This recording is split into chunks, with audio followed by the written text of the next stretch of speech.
igama lam ndingithembelani Fani Ngqoshe. Ndi-former SA champion, former WBO champion.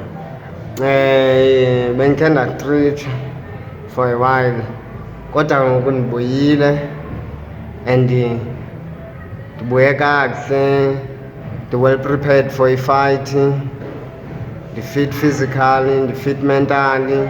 Ndidlala neboxer ekuthiwa nguManzana, bayayazi but ise-6 rounder. Ayikho kule level yam kodwa ke since ndesenza i-comeback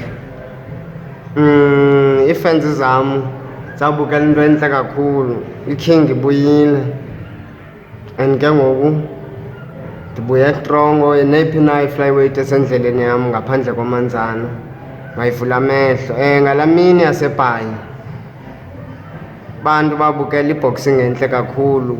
uNgqoshe ubuye more and more, ubuye more and more. Ndizababonisa i-boxing entle, yonke into itshintshile.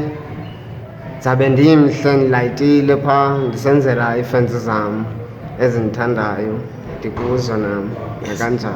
Siyazigqiba okanye full distance? Iyadiphenda, zingagqitywa zingangagqitywa kodwa ke kuzawuliwa. The king is back. Yes. Sure.